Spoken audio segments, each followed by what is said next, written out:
Howdy everyone, welcome to your Siege Balance patch. The very first nerf we have is Windy.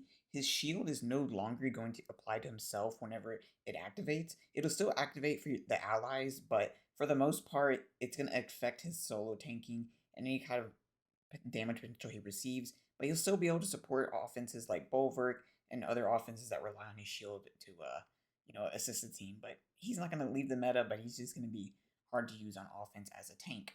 So next up we have Byung-chul and Moog Wang. I hope I'm pronouncing those right. The S1 for all of the lords is gonna be I believe it's gonna be a 30% chance to stun instead of 50% chance. So this is gonna affect a lot of the offenses that are just get CC a little bit too much. Byung-chul is still gonna be a very meta on defense, and then Moog Wang is got like a little damage increase based on destroyed HP of the enemy. That's going to be applied to his passive. Again, his S1 got nerfed, but he got a little bit of a buff, so we may see more of Moog Wang on defense. Up next, we have Light Ivor, the Mercenary Queen. So this was just a straight up nerf to the S2.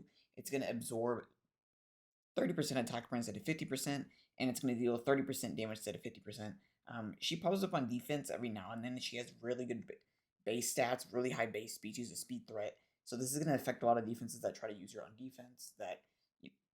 That's less absorption, less damage. That's just a straight up stat nerf. And then next up we have Zeratul. The passive is going to be able to strip without a condition. You don't need a crit anymore to strip. And then there's going to be a 10% HP recovery per turn. This seems like it's very awkward, like you'd always want to build crit on Zeratul, so it doesn't make sense. But it does leave up the option to run builds on Zeratul where you don't need crit rate to still be able to apply, like you don't need to build a damaged Zeratul to be able to strip, for example. I think this may open up the option to run a tankier Zeratul with more sustain to as like a trap build. Like even if you have 50% crit rate, that's you still have a chance to do 3 attacks in total. But even if you're getting 2 instead of 3, for in terms of like having a tank build and having more build potential, that's possibly what's going on here. But otherwise, this is a very minimal change. But it's still going to be an okay change because that HP recovery is always it's pretty free. It's free sustain. And then next up we have Tasarian. His passive is a 2-turn Oblivion, very strong. This is one of the strongest passives in the game. Now, if there's already Oblivion on the enemy, it'll be a 3-turn Oblivion. But the downside is that they nerf the values from 30 to 20% for the damage reduction and the damage inflicted.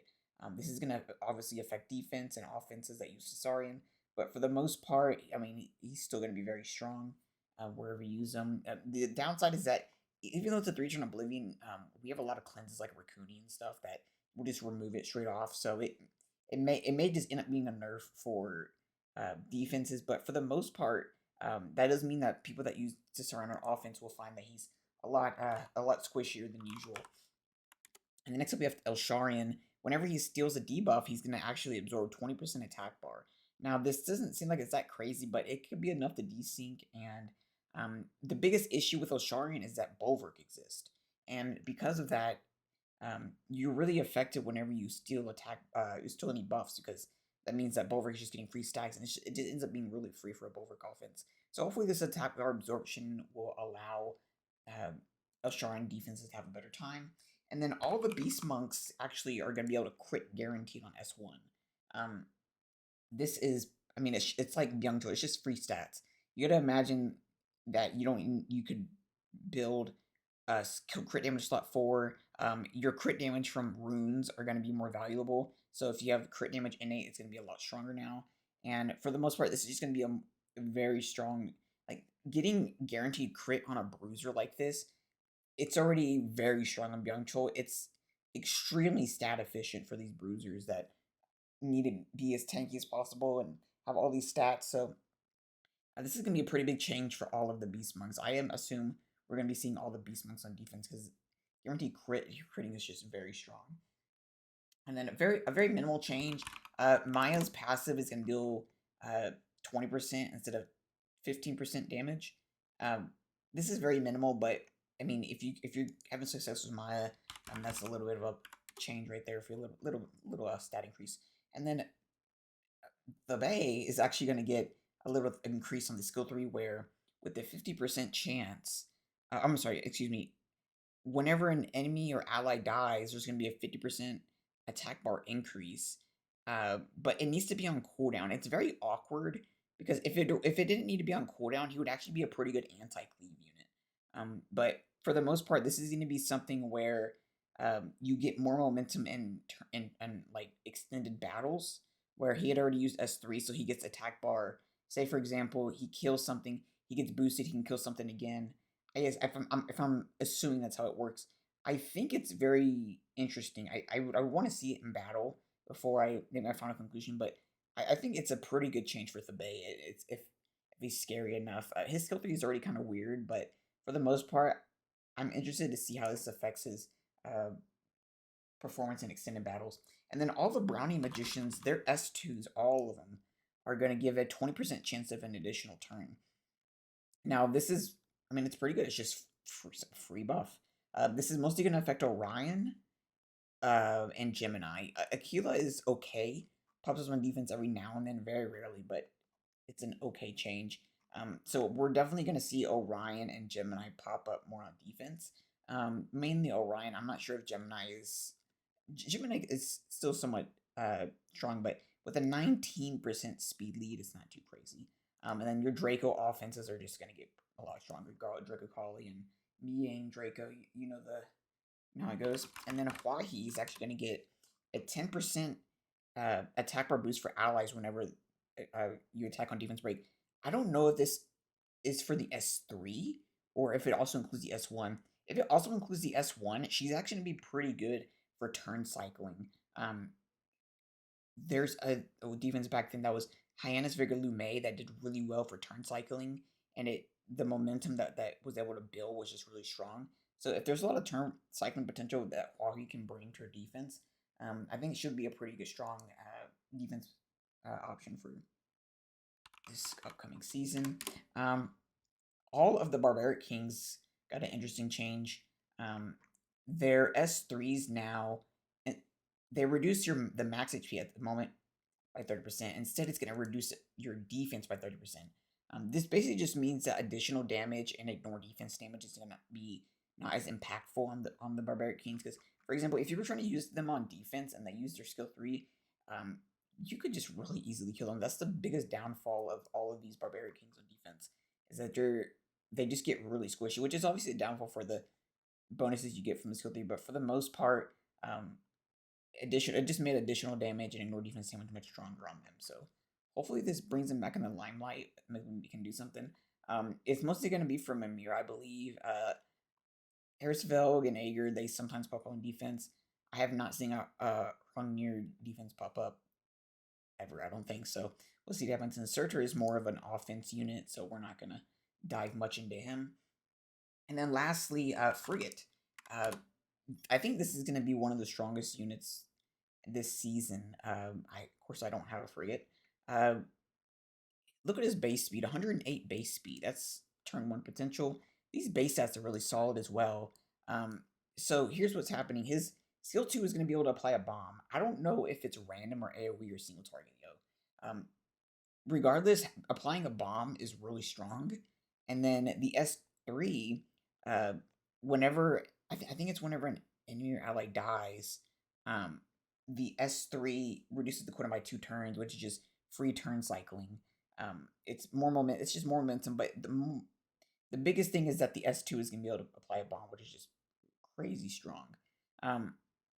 The base attack is low, but that's probably okay. You gotta remember that this is gonna stun, which the stun chance is actually being reduced to 50%, I believe. But it's still gonna apply a bomb, so it's still gonna be pretty strong, and there's gonna be that turn 1 potential. The defense that uses it will need to get around Tetra, which you're gonna have to figure out how it goes with that. But I think Frigate's a contender to be pretty useful this coming patch. And then last couple things here. Iris, all of the magical knights are getting 5 more base speed. This is mainly for Iris. It's going to go from 105 to 110 base speed. The other magical knights, their base speeds are still really low, and the other one that could really compete to have some defense usage is Lynette. But I mean, her base stats are okay, but that base speed is still really low. She does have a speed lead, but I don't know if that's enough to make her useful in defense. The biggest thing about Iris though is that um that I'm gonna go over now is that despair chance is gonna be reduced by half if it's a glancing hit, and seal wounds got increased from 15 to 25% activation rate. Seal was really low activation rate to be useful, so with it being up to 25%, if you can imagine to spare seal Iris, or really just any user that could possibly use seal, um, that means that units like Cha Cha are heavily affected by seal now.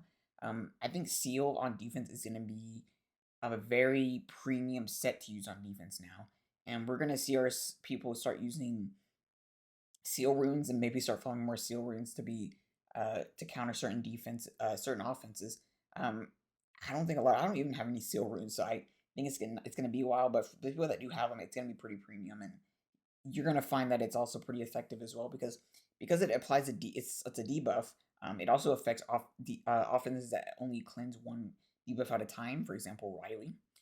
So it's pretty interesting. I'm really interested to see how it affects defense. I of course don't know Iris, but I we'll see what happens. And then lastly, Savannah is also getting a awakening chain instead of resistance. It's going to be accuracy, free stats. She does not really obviously that great on defense right now because there are so many counters to Savannah, specifically Leo and Fanyan. So hopefully that maybe does something. It's just free stats. It's always good to have accuracy on a unit that has all three skills that rely on it. So we'll see how that goes. And then very minimal change.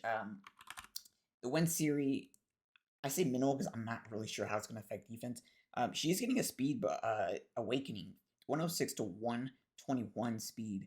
The reason I'm not too sure about her on defense is that she doesn't really have crazy defense skills. The S3 is decent, the S2 is damage, but she's kind of competing with Sonya. I don't know if it's that great because Sonya herself wasn't that great on defense, so I'm not sure if Siri is going to be um, as great defense, but we'll see what happens. If anything, this is an RTA or a offense for Siege, so we'll see what happens. But other than that, that's pretty much it. If you have any questions, leave them down below, and I could try to answer them. And if you have any more detailed questions you'd like to get into, highly recommend joining my Discord. I'm going to put that in the description and probably in the comments as well, just to make it easier to get to. But other than that, thanks for watching, and yeah, see you next time.